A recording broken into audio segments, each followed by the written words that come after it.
Hello student, हम लोग MCI series 2 start कर रहे हैं। फर्स्ट सीरीज हम लोग ने मॉर्निंग में अपलोड किया था, सेकेंड सीरीज में हम लोग स्टार्ट कर रहे हैं। ठीक है, तो क्वेश्चन नंबर 1 है, किस उपकरण में धन और ऋण आवेश का चिन्ह नहीं होता है। ठीक है, मतलब ऐसा कौन सा इंस्ट्रूमेंट है जिसमें प्लस और माइनस का सिंबल नहीं होता है। तो सबसे पहला है ए मीटर। तो ए मीटर देखिए, ए मीटर में तो होता ही है, ये ए मीटर का सिंबल है इधर। ठीक है, इधर पॉजिटिव इधर नेगेटिव, तो ए मीटर में तो होता है बच्चों। वोल्ट मीटर, वोल्ट मीटर क्या होता है, वोल्टेज मापने का काम करता है। ए मीटर क्या करता है, विद्युत धारा को मापने काम करता है। तो वोल्ट मीटर, वोल्ट मीटर में भी पॉजिटिव नेगेटिव होता है, तो इसमें भी होता है। ठीक है, विद्युत सेल, जो सेल होता है, सेल के अंदर भी पॉजिटिव और नेगेटिव टर्मिनल होते ही हैं।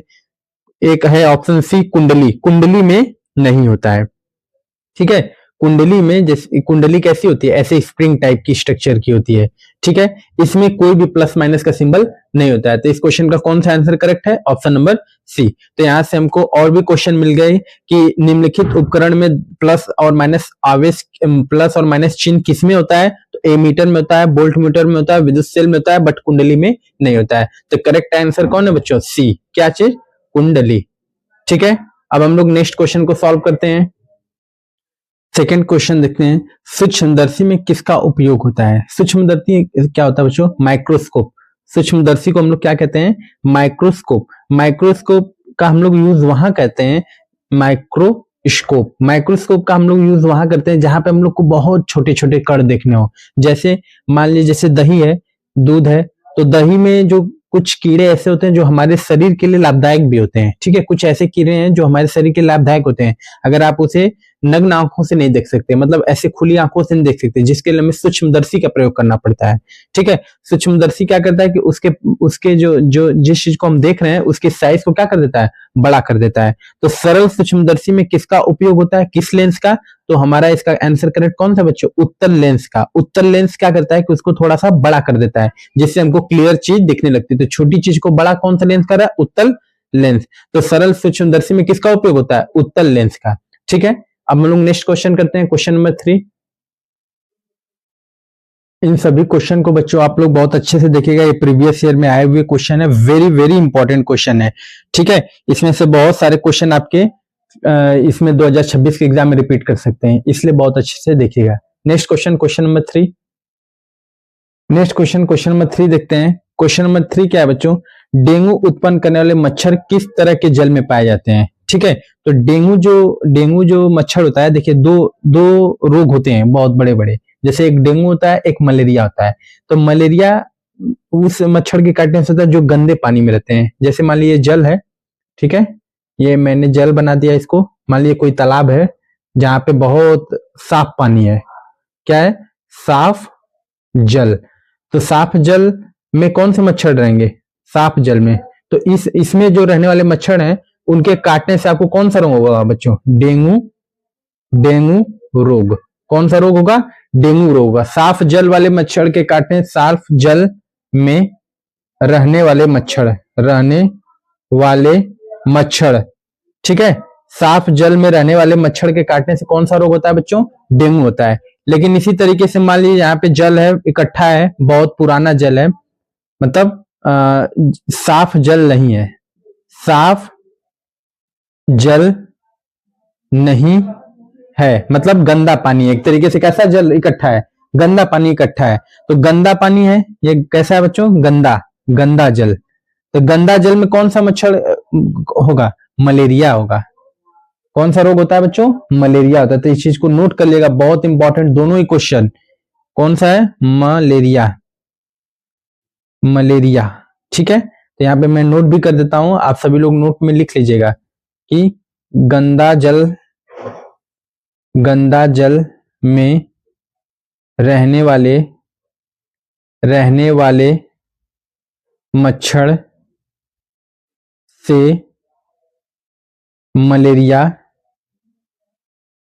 मलेरिया रोग होता है। कौन सा रोग होता है बच्चों, मलेरिया रोग होता है। नेक्स्ट क्वेश्चन देखते हैं, क्वेश्चन नंबर 4, बहुत इंपॉर्टेंट है। इसमें आप सभी इस नोट वाले पॉइंट को भी नोट कर लीजिएगा। इसका आंसर कौन सा होगा, इसका आंसर तो टिक ही नहीं लगाए। डेंगू उत्पन्न करने वाले किस तरह के जल में रहने के मच्छर से होता है, तो साफ जल। इसका ऑप्शन कौन सा है बच्चों, ऑप्शन नंबर ए करेक्ट है। ठीक है, अब हम नेक्स्ट क्वेश्चन करते हैं, क्वेश्चन नंबर 4। क्वेश्चन नंबर 4 देखते हैं क्या है बच्चों। नाभिकीय ऊर्जा प्राप्त करने हेतु आवश्यक है। नाभिकीय ऊर्जा जो होता है उसको प्राप्त करने के लिए क्या आवश्यक है, निम्नलिखित में से हीलियम, क्रोमियस, टंगस्टन, यूरेनियम। तो याद रखिएगा, नाभिकीय ऊर्जा प्राप्त करने हेतु आवश्यक है किसको, यूरेनियम को। यूरेनियम की वजह से नाभिकीय ऊर्जा आसानी से प्राप्त हो सकती है। वेरी इंपॉर्टेंट क्वेश्चन है और रिपीटेड भी है, ये क्वेश्चन बोर्ड में आया भी है, तो मे बी 2026 में आ सकता है ये, कि नाभिकीय ऊर्जा प्राप्त करने हेतु आवश्यक है क्या चीज है, यूरेनियम है। ठीक है, अब नेक्स्ट क्वेश्चन देखते हैं हम लोग, क्वेश्चन नंबर 5। नेक्स्ट क्वेश्चन है, विद्युत धारा उत्पन्न करने की युक्ति को कहते हैं। मतलब जो इलेक्ट्रिक, विद्युत धारा मतलब क्या होता है, इलेक्ट्रिक एनर्जी। इलेक्ट्रिक एनर्जी को पैदा करने, मतलब युक्ति करने को, उत्पन्न करने को क्या कहते हैं, ए मीटर। तो ए मीटर तो करंट, करंट का यूनिट है ये। करंट धारा जो फ्लो कर रही है उसको हम लोग ए मीटर से दर्शाते हैं। मोटर क्या होता है, मोटर की वजह से चलता है कोई डिवाइस। गैल्वेनोमीटर भी क्या, उसी का एक यंत्र है डिवाइस। जनित्र क्या है, जनित्र से ही विद्युत धारा उत्पन्न करती है। जनित्र को हम लोग इंग्लिश में जनरेटर कहते हैं। क्या कहते हैं बच्चों, जनरेटर। जैसे हम कहीं भी देखते हैं, कहीं भी ऑर्गेनाइजेशन है, कहीं कोई भी मीटिंग है, पार्टी है, कहीं भी मीटिंग में हमको, या फिर कहीं पार्टी में अगर हमको बिजली की जरूरत है, या कोई मान लीजिए स्टेडियम है, छोटा मोटा स्टेडियम है जहाँ पे लाइट की जरूरत है, तो हम लोग क्या यूज करते हैं, जनरेटर यूज करते हैं, जिसको आप हिंदी में क्या बोलते हैं, जनित्र या जनरेटर। तो विद्युत धारा उत्पन्न करने की युक्ति को क्या कहते हैं, जनित्र कहते हैं। ठीक है, याद रखेगा, जनित्र बोले या जनरेटर बोले तो कोई कंफ्यूज नहीं होना है। जनित्र हिंदी नाम है, ये कैसा नाम है बच्चों, हिंदी नेम। और ये कैसा नेम है, ये तो इंग्लिश नेम है, सीधे सीधे दिख रहा है जनरेटर है। ठीक है, इससे कोई कंफ्यूज नहीं होना है। अब हम लोग नेक्स्ट क्वेश्चन देखते हैं, question number 6। Very very important, सारे क्वेश्चन बच्चे एक से एक हैं, सब के सब इंपॉर्टेंट क्वेश्चन की सीरीज है। ठीक है, नेक्स्ट क्वेश्चन सॉल्व कर रहे हैं, क्वेश्चन नंबर 6। नेक्स्ट क्वेश्चन क्या है बच्चों, क्वेश्चन नंबर 7। मनुष्य में वृक्क एक तंत्र का भाग है जो संबंधित है। वृक्क क्या होता है, वृक्क हमारे शरीर में एक ऐसा भाग है जो हमारे शरीर के अपशिष्ट पदार्थ को बाहर निकालता है। ठीक है, जो भी अपशिष्ट पदार्थ है हमारे शरीर में उनको बाहर निकालने का काम कौन करता है, वृक्क करता है। तो मनुष्य में वृक्क एक तंत्र है जो संबंधित है पोषण से, श्वसन से, उत्सर्जन से, परिवहन से। परिवहन तो हो ही नहीं सकता ऑप्शन, उत्सर्जन। इसका ऑप्शन कौन करेक्ट होगा, सी, उत्सर्जन। उत्सर्जन मतलब होता है क्या बच्चों, बाहर निकालना। ठीक है, किसकी मदद से निकालता है उत्सर्जन बाहर, वृक्क की मदद से। ठीक है, याद रखिएगा कि मनुष्य के शरीर में एक वृक्क ऐसा पार्ट है जो हमारे शरीर के अपशिष्ट पदार्थ को बाहर निकालने का काम करता है। ठीक है, अब नेक्स्ट क्वेश्चन देखते हैं, क्वेश्चन नंबर 8। क्वेश्चन नंबर 8 क्या है बच्चों, पराग कोश में होते हैं। पराग कोश, ठीक है, पराग कोश में क्या होता है, बाह्य जल, अंडाशय, तीसरा क्या अंडप, और चौथा क्या है, पराग कण। तो याद रखिएगा, पराग नाम से ही संबंधित है। पराग, यहां भी देखिए पराग आ रहा है ना, पराग। ठीक, यहां भी पराग, यहां भी पराग। इसके आगे क्या लिखा है, कोश, इसके आगे क्या लिखा है, कण। ठीक है, तो याद रखिएगा, पराग कोश में क्या होता है, पराग कण होता है, पराग कण होता है। ठीक है, याद रखिएगा, पराग कोश में पराग कण होता है। कौन सा ऑप्शन करेक्ट है बच्चों, option number D. Next question देखते हैं, क्वेश्चन नंबर 9। प्रकाश संश्लेषण की क्रिया में ऑक्सीजन बाहर निकलता है। ठीक है, जो प्रकाश संश्लेषण की क्रिया होती है बच्चों, देखिए प्रकाश संश्लेषण की क्रिया में हमें क्या बनता है, क्या उत्पाद में मिलता है, ग्लूकोज मिलता है। ठीक है, ग्लूकोज मिलेगा ही। ठीक, लेकिन प्रकाश संश्लेषण क्रिया में ऑक्सीजन बाहर निकलता है। तो जो ऑक्सीजन निकल रहा है वो किसकी मदद से निकलता है, ऑक्सीजन किसकी मदद से निकलेगा बच्चों, वो जल की मदद से निकलेगा। याद रखिएगा, प्रकाश संश्लेषण की क्रिया में जल की मदद से ऑक्सीजन कहाँ निकलता है, बाहर निकलता है। याद रखिएगा, इसका डायरेक्ट आंसर, प्रकाश संश्लेषण, प्रकाश संश्लेषण की क्रिया में ऑक्सीजन जल की मदद से जल की मदद से बाहर निकलता है, बाहर निकलता है। ठीक है, ये याद रखिएगा बच्चों, बहुत इंपॉर्टेंट क्वेश्चन है कि प्रकाश संश्लेषण की क्रिया से ऑक्सीजन बाहर निकलता है, किसके? तो जल से। ठीक है, नेक्स्ट क्वेश्चन देखते हैं हम लोग, क्वेश्चन नंबर 10। नेक्स्ट क्वेश्चन है क्वेश्चन नंबर 10। ये बहुत इंपॉर्टेंट क्वेश्चन है। ठीक है, ये हो सकता है 2026 में रिपीट करे। क्या है क्वेश्चन बच्चों? मैग्नीशियम पाया जाता है। मैग्नीशियम कहाँ पाया जाता है? ठीक है, तो मैग्नीशियम जो होता है वो क्लोरोफिल में पाया जाता है। जैसे जो पत्ती है, ये पेड़ है, ठीक है, ये पेड़ है। ठीक है बच्चों, थोड़ा ड्राइंग अच्छी नहीं है तो आप बना लीजिएगा। अच्छा, ये पेड़ है, मान लीजिए ये पेड़ का क्या है? रूट, जिसको आप जड़ कहते हैं। तो इसमें जो पेड़ पत्तियां लगी हुई हैं, ये पत्तियां हरी क्यों होती हैं? हरी क्यों होती हैं? हरी होती हैं क्लोरोफिल के कारण। क्लोरोफिल क्लोरोफिल के कारण, क्लोरोफिल के कारण ये पत्तियां क्या होती हैं बच्चों? हरे रंग की होती हैं, हरे कलर की, एकदम हरी भरी रहेंगी। अगर क्लोरोफिल की कमी होगी तो पत्तियां सूखने लगती हैं, तो सूख के किस कलर की हो जाती हैं? पीली कलर की हो जाती हैं। इन बातों को आप याद रखेंगे। पत्तियां हरी क्यों होती हैं? क्लोरोफिल के कारण। क्लोरोफिल में पाया क्या जाता है? मैग्नीशियम। इस क्लोरोफिल में क्या पाया जाता है बच्चों? मैग्नीशियम। ठीक है, मैग्नीशियम, जिसका सिंबल क्या है? Mg। ठीक है, ये याद रखिएगा। देखिए, इसी से कई सारे क्वेश्चन बन गए। मैग्नीशियम कहाँ पाया जाता है? क्लोरोफिल में। पत्तियां हरी क्यों होती हैं? क्लोरोफिल के कारण। ठीक है, ये चीजें आप याद रखिएगा, बहुत इंपॉर्टेंट क्वेश्चन है, क्वेश्चन नंबर 10। ठीक है बच्चों, नेक्स्ट क्वेश्चन है क्वेश्चन नंबर 11। इंसुलिन की कमी के कारण कौन सा रोग उत्पन्न होता है? तो देखिए, बहुत इंपॉर्टेंट क्वेश्चन है बच्चों, ये भी बहुत इंपॉर्टेंट क्वेश्चन है। इंसुलिन क्या होता है? इंसुलिन की कमी से कौन सा रोग होता है? तो देखिए, तो इंसुलिन एक ऐसा एंजाइम है जो हमारे शरीर में मीठे का पाचन करता है। मतलब चीनी, जैसे हम कोई शुगर खाते हैं, ठीक, तो हमारे शुगर को पचाने का काम कौन करता है? इंसुलिन करता है। ये एक ऐसा क्या बोलते हैं, एक ऐसा चीज है जो हमारे शरीर में चीनी का पाचन करता है। ऐसा एक डिवाइस, उसको बोल सकते हैं, ऐसा इम्यून सिस्टम है, ठीक है, जो हमारे शरीर में चीनी का पाचन करता है। अच्छा, इंसुलिन की अगर कमी होगी तो कौन सा रोग होगा? तो याद आपको पता होना चाहिए कि इंसुलिन की कमी से हमें शुगर रोग होता है। ठीक है, तो इसमें से कौन सा ऑप्शन करेक्ट है? घेंघा, मधुमेह, कैंटनीज, बौनापन। तो मधुमेह, कौन सा ऑप्शन करेक्ट है? Option number B. इसी को हम लोग इंग्लिश में क्या बोलते हैं बच्चों? शुगर कहते हैं। इसी मधुमेह को का ही इंग्लिश नाम क्या है? शुगर है। ठीक है, तो इंसुलिन की कमी की होने से हमें मधुमेह या शुगर रोग होता है। ठीक है, बहुत इंपॉर्टेंट, जिसको आप लोग एक नाम और बोल सकते हैं, डायबिटीज।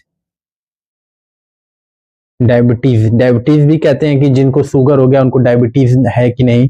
ठीक है, तो ऐसे लोगों के लिए दवा बनती है, तो वो शुगर फ्री, हर चीज शुगर फ्री खाते हैं। तो इंसुलिन की कमी अगर हो जाएगी तो आपके शरीर में चीनी का पाचन नहीं होगा। चीनी का पाचन नहीं होगा तो हमें शुगर रोग हो जाएगा। ठीक है, नेक्स्ट क्वेश्चन देखते हैं, क्वेश्चन नंबर 12। नेक्स्ट क्वेश्चन देखते हैं, क्वेश्चन नंबर 12। विद्युत बल्ब का तंतु बना होता है। विद्युत तंतु क्या कहते हैं बच्चों? तंतु। ये तंतु को हम लोग इंग्लिश में कहते हैं फिलामेंट। फिलामेंट ये कहाँ लगा होता है? ये बल्ब में लगा होता है। बल्ब होता है ना, बल्ब में जो फिलामेंट होता है, बल्ब फिलामेंट के कारण ही क्या होता है बच्चों? प्रकाशित करता है। अगर बल्ब में फिलामेंट ना हो तो बल्ब जलेगा नहीं। ठीक है, ये इलेक्ट्रिक क्या है? इलेक्ट्रिक बल्ब है। तो कोई भी बल्ब है, इलेक्ट्रिक बल्ब है, वो फिलामेंट के कारण ही जलता है। तो विद्युत बल्ब का तंतु बना होता है किससे? टंगस्टन से। ये जो फिलामेंट है ये किससे बना होता है? टंगस्टन। टंगस्टन एक ऐसा वायर होता है जिसके हम लोग यूज करके फिलामेंट बनाते हैं। ठीक है, तो कौन सा ऑप्शन करेक्ट है? Option number C. विद्युत बल्ब का तंतु बना होता है किससे? टंगस्टन से। ठीक है, सारे क्वेश्चन बहुत इंपॉर्टेंट है बच्चों, वेरी वेरी इंपॉर्टेंट है। और ऐसे ही फोकस्ड क्वेश्चन देखने के लिए आप एमसीआई विद्या गुरुकुल चैनल को फॉलो कीजिए। आपको एग्जाम तक कोई दिक्कत नहीं होने देंगे, ये हमारा वादा है। ठीक है, लेकिन एमसीआई विद्या गुरुकुल चैनल को फॉलो कीजिए, सब्सक्राइब कीजिए एंड शेयर कीजिए। ठीक है, नेक्स्ट क्वेश्चन देखते हैं, question number 13। Next question, question number 13 को देखते हैं। ग्लोबल वार्मिंग के लिए उत्तरदायी गैस है। कौन सी ऐसी गैस है जो ग्लोबल वार्मिंग के लिए उत्तरदायी? तो याद रखिएगा, ग्लोबल वार्मिंग के लिए CO2 गैस उत्तरदायी है। CO2 इसका फुल फॉर्म क्या होता है? Carbon dioxide. ठीक है, ग्लोबल वार्मिंग जो है उसके लिए उत्तरदायी गैस कौन सी है बच्चों? CO2। और ये सबसे प्रदूषित भी गैस है, मतलब ये सबसे ज्यादा प्रदूषण फैलाती है, सबसे ज्यादा प्रदूषित गैस है। ये भी याद रखिएगा साथ में कि CO2 जो गैस है वो सबसे ज्यादा प्रदूषण फैलाने वाली गैस है। अगर मान ली क्वेश्चन में ये आ गया कि निम्नलिखित में से कौन से गैस सबसे सर्वाधिक प्रदूषण फैलाती है, तो इसका ऑप्शन क्या होगा? CO2। तब भी उसका ऑप्शन CO2 ही होगा। और ग्लोबल वार्मिंग के लिए उत्तरदायी गैस बोलेगा तो भी इसका ऑप्शन क्या होगा बच्चों? CO2। ठीक है, अब नेक्स्ट क्वेश्चन देखते हैं, क्वेश्चन नंबर 14। नेक्स्ट क्वेश्चन क्या है बच्चों? किसी भी उदासीन विलयन का pH मान कितना होता है? तो याद रखिएगा ये तो बहुत सिंपल है, 0, 7 और 14 यहां तक होता है। 7 पे क्या होता है बच्चों? उदासीन होता है। उदासीन, उदासीन मतलब न्यूट्रल। ठीक है, तो किसी भी उदासीन विलयन का pH मान कितना होता है? उदासीन मतलब 7। हमेशा 7 पे क्या होता है बच्चों? कोई भी चीज रहेगा वह 7 पे क्या रहेगा? उदासीन रहेगा। ठीक है, 0, 7, 14 में 7 पे उदासीन का याद रखिएगा, सिंपल क्वेश्चन है। ऐसा क्वेश्चन आपने बहुत बार किया है कि किसी भी उदासीन विलयन का pH मान हमेशा 7 होता है। ठीक है, नेक्स्ट क्वेश्चन देखते हैं, क्वेश्चन नंबर 15। नेक्स्ट क्वेश्चन है क्वेश्चन नंबर 15। द्विखंडन होता है। द्विखंडन मतलब क्या होता है बच्चों? दो खंड में बंटना। द्विखंडन, द्वि नाम से ही समझ में आ रहा है, द्वि मतलब क्या होता है? दो। ऐसा चीज जो एक खंड अथवा दूसरे खंड में बट जाए, मतलब द्विखंडन होता है। किस में होता है? तो देखिए अमीबा जो होता है, अमीबा भी दो भागों में बट जाता है। आपको पता ही है अमीबा द्विकोशिकीय जीव है। ठीक है, तो इसका ये भी सही है, करेक्ट है। पैरामीशियम भी दो भागों में टूट जाता है, ये भी करेक्ट है। लिशमेनियम,